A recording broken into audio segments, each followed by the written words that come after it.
Assalamualaikum warahmatullahi wabarakatuh. Selamat sejahtera. Bertemu kita lagi dalam sesi pembelajaran dari rumah yang seterusnya. Hari ini cikgu akan mengajar tentang sains tahun 3. Kita tengok hari ini apa tajuk dia. Tajuknya ialah unit 2, iaitu peraturan bilik sains. Bagi murid tahun 3, peraturan bilik sains ini adalah kesinambungan daripada unit 2 sains tahun 2. Sains tahun 2, unit 2 pun tajuk dia ialah peraturan bilik sains. So yang ini adalah sambungan sahaja. Jadi dua-dua awak kena ambil maklum. Mengetahui perkara yang betul tidak memadai dan bermakna jika tidak melakukan perkara yang betul. Kita tahu, macam saya sebut sebelum tadi, awak dah belajar tentang peraturan bilik sains pada tahun 2. Awak dah tahu perkara itu. Tetapi apa yang awak tahu tu tak bermakna kalau awak tak amalkan dia. Okey? Jadi, peraturan bilik sains semasa tahun 2 awak perlu bawa dan ingat sampai bila-bila. Jadi, pada tahun ini awak belajar dalam unit 2 peraturan bilik sains tahun 3 hanya sambungan saja. So, awak tambah ilmu yang tahun ini dengan ilmu yang sebelum. Jadi, kita tengok apa isi-isi kandungan dalam tajuk hari ini. Yang pertama, sebelum menjalankan aktiviti. Yang kedua, semasa menjalankan aktiviti. Yang ketiga, selepas menjalankan aktiviti. Dan yang keempat, kesimpulan. Mari kita lihat apa yang dimaksudkan dengan 4 perkara ini. Jom.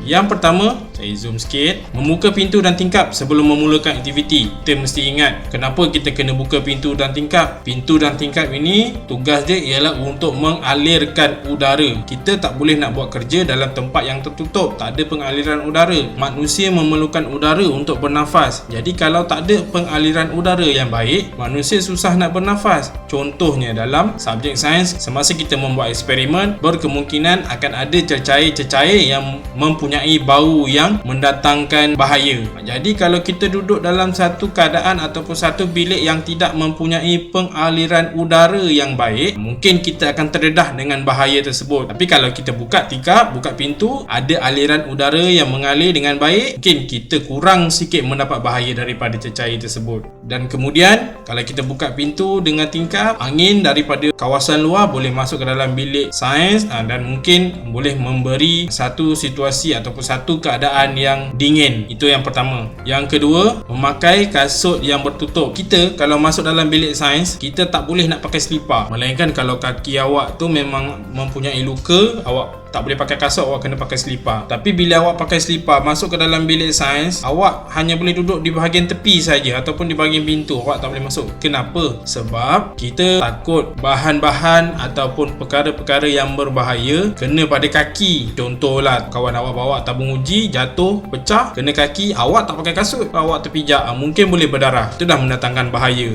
Memakai kasut juga merupakan peraturan sekolah. Sekolah mewajibkan semua muridnya memakai kasut. Itu yang kedua, memakai kasut yang bertutup. Yang seterusnya, mengambil peralatan sains dengan cermat dan tertib. Kenapa kita kena ambil peralatan sains dengan cermat dan tertib? Kenapa kita tak boleh berebut-rebut? Kerana peralatan sains kebanyakannya diperbuat daripada kaca. Contohnya macam bika, tabung uji, lagi apa lagi? Piring, ada piring yang kaca, okey? Jadi alatan-alatan ini bahaya. Jadi kita kena ambil dengan cermat, dengan tertib. Tak boleh kalau kita nak berebut-rebut tu, dikhawatiri alatan yang kita pegang itu akan terjatuh, pecah dan mendatangkan bahaya yang lain. Yang keempat, menjaga kelengkapan dan peralatan bilik sains. Kalau tengok gambar dekat sini, dua orang murid ini dia menconteng meja. Mengapa kita tak boleh menconteng meja? Kerana mungkinlah kita nak buat sesuatu atas meja tu dah ada conteng, tak cantik. Itu mungkin biasanya murid-murid ni kalau dia nak conteng, mungkin dia akan conteng perkara-perkara yang tidak berfaedah. Jadi perlu elakkan perkara ini. Ini dah dikira sebagai satu aktiviti vandalism. Itu adalah satu aktiviti yang sangat salah. Jadi kita tak boleh buat. Kena jaga betul-betul. Sebab apa? Alatan dan juga bahan yang berada dalam bilik sains adalah kegunaan bersama. Contoh dalam satu sekolah ada satu saja bilik sains. Semua murid akan menggunakan bilik sains tersebut. Jadi bukan awak sahaja yang guna, jadi awak perlu menjaga kelengkapan dan peralatan bilik sains tersebut dengan baik. Seterusnya, menutup suis kipas dan lampu apabila meninggalkan bilik sains. Kenapa kita kena tutup suis kipas dan lampu apabila meninggalkan bilik sains? Supaya tidak berlaku pembaziran. Awak keluar daripada bilik sains tapi lampu terbuka, kipas berpusing, siapa yang ada dalam bilik sains? Ya, ada siapa? Jadi lampu tu nak suluh siapa? Tak ada. Kipas tu nak sejukkan siapa? Tak ada. Jadi berlaku pembaziran di situ. Jadi kita kena ingat, sebelum keluar meninggalkan bilik sains, kita perlu tutup suis kipas dan juga lampu. Ingat tak tadi yang pertama sekali ada 4 isi kandungan. Yang pertama sebelum, yang kedua semasa, yang ketiga selepas, yang keempat kesimpulan. Apa yang saya maksudkan dengan 4 isi kandungan ni? Yang pertama ialah sebelum, membuka pintu dan tingkap sebelum menjalankan aktiviti. Yang kedua, memakai kasut yang bertutup. Ni sebelum. Awak sebelum nak masuk bilik sains, awak kena buat benda ni dulu. Buka pintu, buka tingkap, kemudian pakai kasut. Yang kedua, isi kandungan yang kedua, semasa menjalankan aktiviti, mengambil peralatan sains dengan cermat dan tertib. Itu semasa, maksudnya awak dah ada dalam bilik sains dan kemudian awak nak guna peralatan-peralatan tersebut. Kena ambil dengan cermat dan tertib. Kemudian tidak menconteng meja ataupun tidak melakukan perkara-perkara yang tidak berfaedah. Tak boleh. Itu semasa. Yang ketiga, selepas menjalankan aktiviti. Maksudnya awak dah keluar daripada bilik sains. Awak kena tutup suis kipas dan juga lampu. Itu 3 kandungan. Kandungan yang keempat iaitu kesimpulan. Setiap peraturan yang wujud dalam mana-mana kawasan kita perlu ikut supaya kawasan tersebut dapat dijaga dengan baik.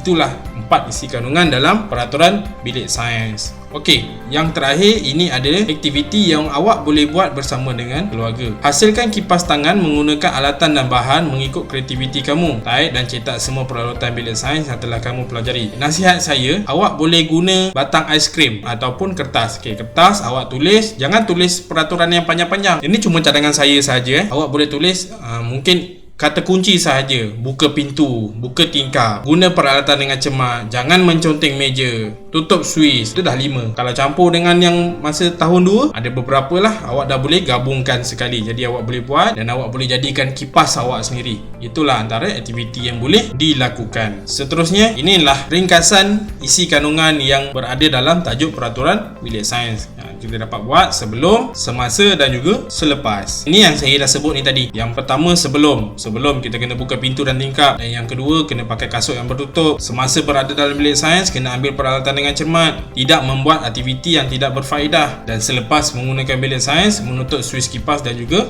lampu. Baik, sekian saja sesi pembelajaran kita pada hari ini. Sekiranya ada sebarang persoalan, awak boleh tinggalkan komen di bahagian bawah. Sila share, like dan juga subscribe saya punya video. Semoga ada manfaat bagi anda semua. Siapa yang nak share, saya persilakan, saya izinkan. Akhir sekali, saya ucapkan ribuan terima kasih. Assalamualaikum warahmatullahi wabarakatuh dan selamat sejahtera.